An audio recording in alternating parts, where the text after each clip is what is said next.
Welcome to another deep dive. You know we love to explore the big questions here. And today we're diving into one that's fascinated people for ages, reincarnation. It's a huge topic. It is. But lucky for us, we've got a great guide.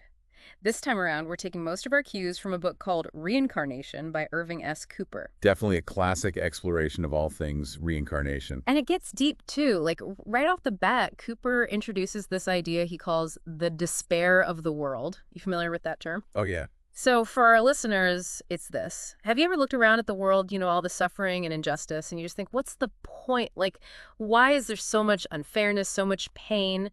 It's a pretty universal feeling. I think most of us bump up against that at some point. Right. And Cooper really drives this home. He uses these really vivid examples in the book. Like, he talks about a man who gets wrongly imprisoned. Oh, yeah. Or the stark contrast between a child born, say, into a really harsh environment versus one born into privilege and luxury. He's painting a picture of how life can feel so random. And ultimately unfair. Like, our typical ways of explaining things, they kind of fall apart when you really face that kind of existential despair. Exactly. And that's where Cooper introduces reincarnation, but not the kind of reincarnation where you come back as a cat or a tree. No past life as a goldfish for us. Exactly. He's talking about souls returning specifically as humans, lifetime after lifetime. And each lifetime is basically a chance to learn and grow. Almost like going to school. It's like Earth is this giant classroom, and our souls keep coming back for another semester. So I guess the big question then is, what do you think about this idea, this coming back again and again? Does it make you look at those why questions, those big mysteries of suffering and unfairness differently?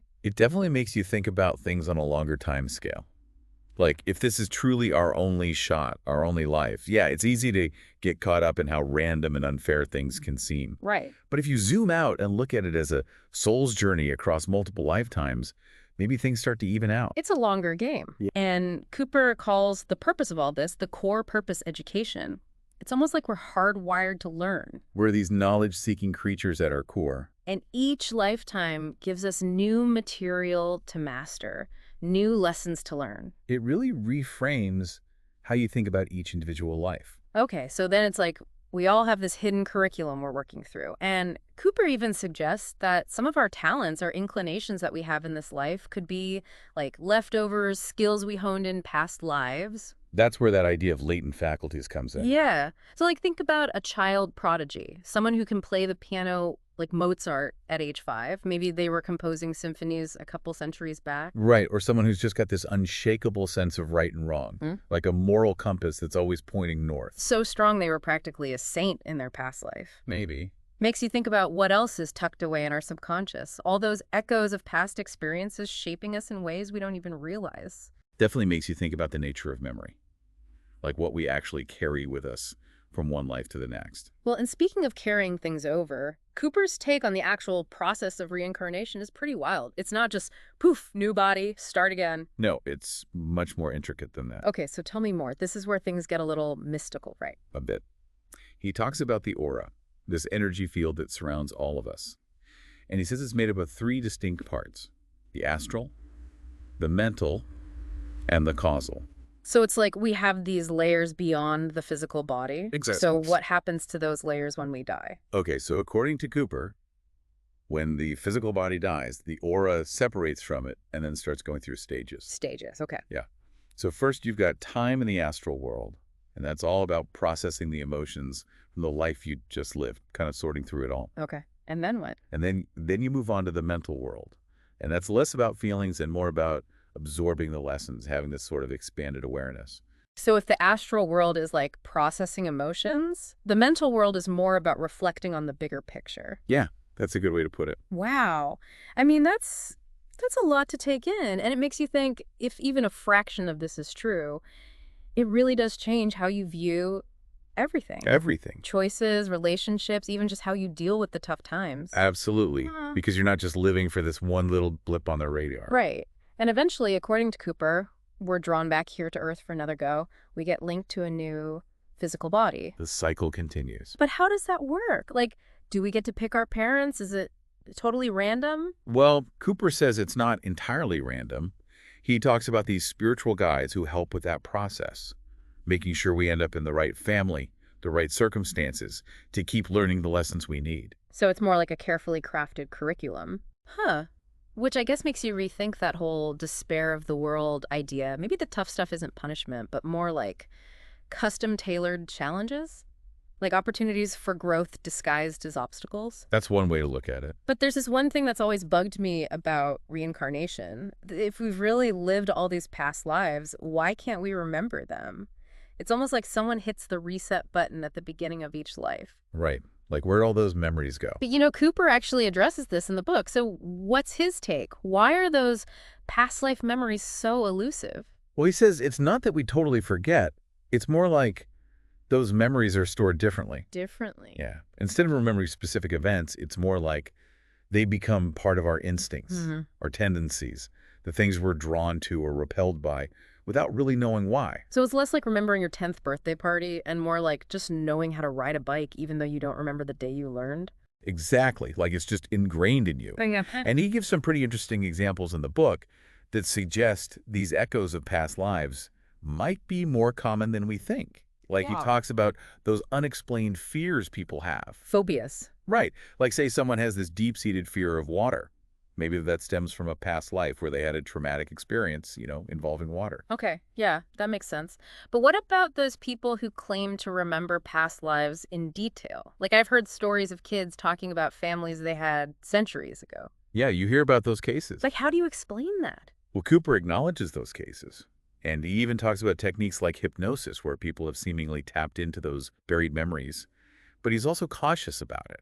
He says sometimes our subconscious is protecting us from memories that might be too overwhelming to handle all at once. So like our mind has this built-in safety mechanism. Right. It's like, whoa, slow down. You're not ready for that yet. And then he talks about those quote-unquote proofs of reincarnation, the evidence that goes beyond just personal experience. Yeah, that's where it gets really interesting. So what kind of proof are we talking about here? Well, he digs into history and different cultures. And one thing he points out is that the concept of reincarnation itself, it's ancient. It pops up all over the world in all these different traditions. So it's not just some new age fad. No. This idea has been around for millennia. You see it in ancient Egypt, in Greece, indigenous tribes in America. It's everywhere. Why do you think that is? Why is this belief so widespread? Well, Cooper argues it's because reincarnation offers this really useful framework for understanding things that otherwise seem inexplicable. Like he even uses it to explain the rise and fall of civilizations. Okay, now how does reincarnation explain that? So he suggests that a civilization's strength is directly tied to the types of souls who are being born into it. Like if a society values knowledge, ethics, creativity, it attracts more advanced souls. So it's like this upward spiral. A good society draws in good souls who then make the society even better. Exactly. But when a civilization becomes corrupt, focuses on material wealth over spiritual growth, those advanced souls move on and the decline begins. Like ancient Rome. Yeah. A once great empire crumbling from within. Makes you wonder what that means for us today. It does, doesn't it? Like what kind of souls are we attracting right now? What kind of future are we building? Big questions. But Cooper doesn't stop there. He also talks about how the characteristics of different cultures might be tied to past civilizations, like echoes across time. Almost like cultural DNA? Yeah.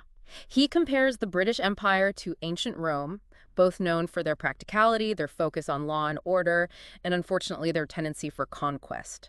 And then he contrasts that with France. More artistic, philosophical, almost like a continuation of the spirit of ancient Greece. Fascinating, right. It's like certain soul groups are drawn to recreate similar patterns, only in new contexts. Makes you wonder if history isn't as linear as we think. Maybe it's more cyclical with these themes and archetypes repeating themselves through different eras. And he uses the example of those creative geniuses appearing in clusters, too, like the Renaissance with Da Vinci, Michelangelo, Raphael, all these incredible artists active at the same time, or the birth of modern music, Bach, Handel, Mozart, all those guys. It's like a burst of creative energy. And Cooper's suggestion is that those might be souls who worked together in past lives, drawing back to continue their collaborations, to push human creativity forward. Makes you wonder who you might have collaborated with in a past life. It's a beautiful thought, like we're all part of this grand, interconnected orchestra playing our parts across lifetimes. But what about the darker side of things? The suffering, the injustice, all that stuff that makes you question if there's any meaning to it all.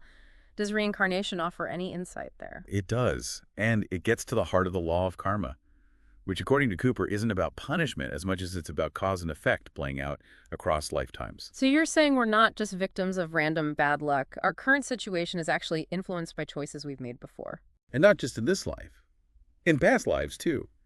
But those challenges, the tough stuff, it's not meant to punish us.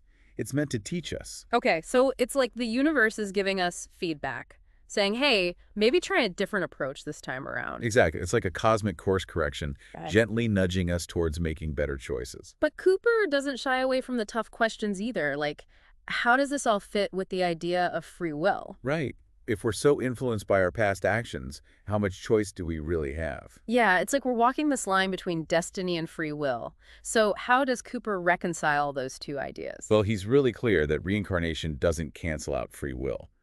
It actually enhances It it. enhances it. Okay. Yeah. It's like we're born with this certain momentum based on past choices, but we're not locked into some predetermined path. We still have the power to choose how we respond to things, how we grow from our experiences. So maybe it's less about being punished for past deeds and more about having the opportunity to learn from them, to do better this time around. Right. It's all about growth. But then how does that fit with the idea of a loving God? If this is all some grand divine plan, why is there so much suffering in the world? That's the million-dollar question, isn't it? I mean, why do bad things happen to good people? Right. And Cooper's take is interesting. He suggests that maybe suffering isn't some kind of cosmic punishment from on high. But more like just a natural consequence. Yeah, like it's the result of choices, Yeah. both ours and those of others, all playing out within this sort of grand system of cause and effect. It's like the universe has this built-in feedback loop. We act, and then we experience the results. And sometimes those consequences stretch out across lifetimes. But even the painful experiences, they become part of our soul's learning process. Which brings us to what Cooper sees as the ultimate goal, to actually transcend the cycle of reincarnation altogether. To graduate from Earth School.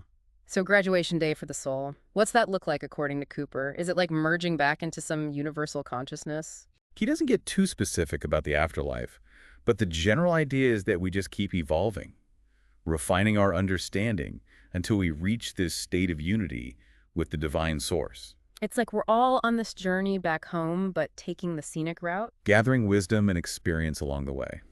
And that journey isn't just about individual souls either.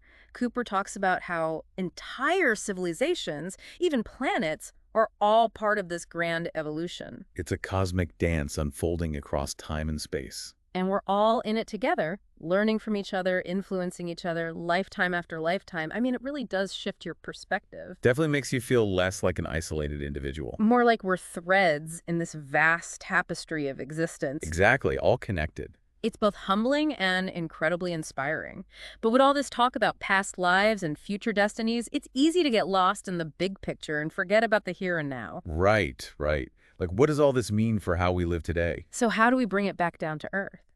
How does knowing about reincarnation actually make a difference in our daily lives? That's where Cooper gets really practical. He says this understanding shouldn't just be some intellectual exercise. It should change how we live, how we treat each other, how we make choices. So it's a call to action. It is. He challenges us to live more consciously, to act with compassion, knowing that our actions have ripple effects way beyond what we can even imagine. It's about taking responsibility not just for ourselves, but for the impact we have on everyone and everything around us. It's almost like stepping into our best selves, knowing that we're not just living for this one life, but contributing to something much larger, something that unfolds across lifetimes. And that's the real power of reincarnation. It offers hope. It reminds us that growth is always possible. Second chances are built into the system.